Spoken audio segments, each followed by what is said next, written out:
a serious mood at all today. I just came back from the gym and a big box store, quote unquote, and I don't know. I just don't feel serious. I have pre-read the reading, of course, and I got my own impressions on it, but I'm kind of hard for me to get serious about this. The reading's good. I mean, don't get me wrong. The reading is kind of spot on.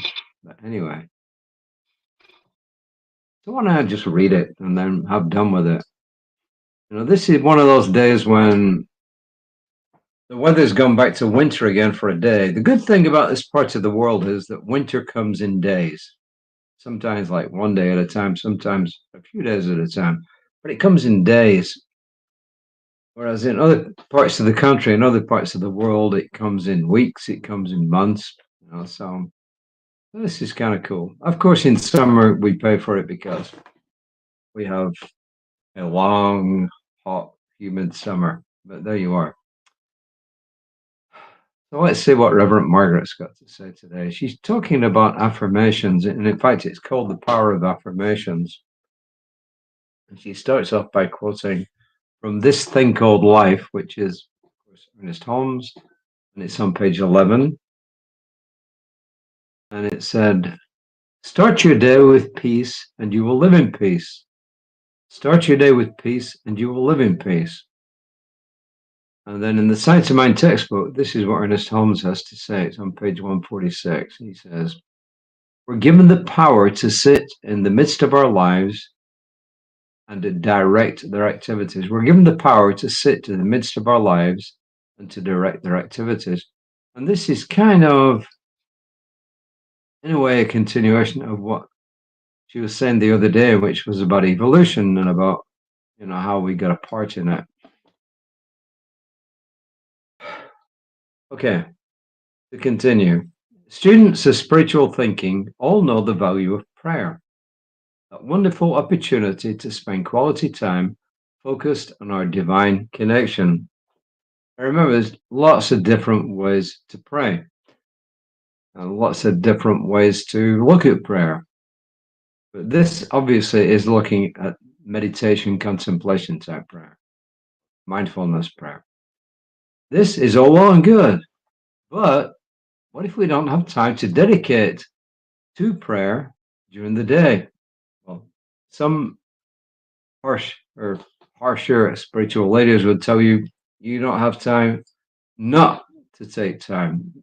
But sometimes that's not being realistic, especially in this day and age. And Reverend Margaret, I noticed that she says we might desire the conscious connection, but cannot take frequent times out during the day to do so. Well then, there's a small helpful shortcut we can use at any time. We can rest momentarily on a short, powerful affirmation, a statement that has meaning to us, that zooms us right to our spiritual centers. Not just any statement, but one whose words touch the heart and clarify the mind, even briefly. Getting calm and quiet has become tougher than ever, partly because in this digital age, we can be reached anywhere at any time by anyone. I think we all need chances to find our inner quiet pool when we need or want to. Certainly, we believe that God, the divine spirit, the all, is ever present, especially if we believe in the biblical statement that tells us, quote, in God we live and move and have our being, unquote. And that's Acts, the Acts of the Apostles, that is, chapter 17, verse 28. We do not have to woo a hesitant deity. We need only open a crack in the door of our minds, and lo, the presence is with us. Affirmations assist with this. How about something like, and she gives us examples, love is right where I am. I stand in the presence of God now. Then she says, see what works. God always responds. So I think this is pretty sound advice. And as I said, even if you're not spiritual, it's pretty sound advice to focus your mind on something positive and use affirmations to change your focus to something that's positive. But for the ones of us who are spiritual, we just adopt it as a spiritual practice. For the ones who aren't, we adopt this as a practice to actually bring ourselves into focus and move aside from all the stuff that's going on in the world. Either way, it works. Either way, it's good. I personally believe that since spirit is everywhere, that we can get in touch with spirit anytime. But if that's not your calling or not your belief, then you can adopt it to your own. Reverend Jesse, our senior minister, often said, look, when you go to a service, another religious service, whatever it was, a Christian one, a Muslim one, a Hindu one, or whatever, and there's a message, somebody gives a message, a sermon, a homily, a talk, and you don't agree exactly, literally, with the words they're talking about, you can change it to your own way of thinking, to what works for you. And one way of looking at this is to say that, Jesus used the term Father when he referred to God, Spirit, the All, everything that is. That doesn't work for everybody. He used it because in his day and age, that was the way people thought. They thought of God as a masculine entity. We think of God more as being everywhere present, which is completely different. And the reason they did that is because in the book of Genesis, God kind of seems like an overgrown human being. But what has always puzzled me is that why God became this male entity, I don't know, because it says clearly in the book of Genesis, first book, it's actually listed in the Bible, it says, let us create man in our image, male and female. So I personally don't understand where it just became a male deity, but that's another story. That's completely another story. Got nothing to do with it. So I've had a good day today. It's been pretty good. I always cook a brunch on Sunday, and I really enjoy doing that. And of course, I enjoy eating it. I enjoy going to our service. There's always a message there. And I'm not going to tell you what the message is. If you want it, you can go to Creative Life Spiritual Center's Facebook page or Creative Life Spiritual Center's YouTube page, and you can listen to it. And the good news is there, if you don't want to listen to all the music on Facebook or everything else, you can just focus on the talk. You can always fast forward. And if you go on YouTube, you won't get any music. It's just kind of the plain talk. It will be the meditation, the talk. It will be my announcements and Reverend Lisa's closing. So there's always that. And tomorrow morning, Reverend Lisa will be back at 9:15. I'll be back tomorrow, hopefully around about 5 o'clock. Not as late as today. It's almost 7.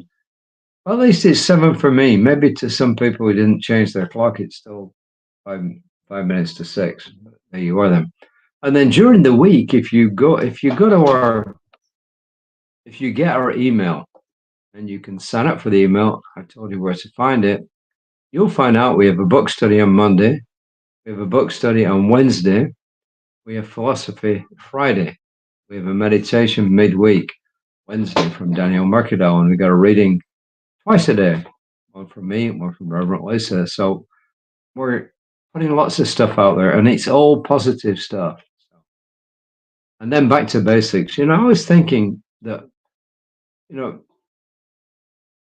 President Donald Trump's message is America first. And a lot of people take exception to that and say, no, we shouldn't do it.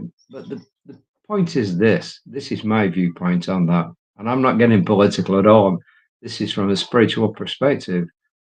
Yes, you take care of yourself first so that you can take care of other people.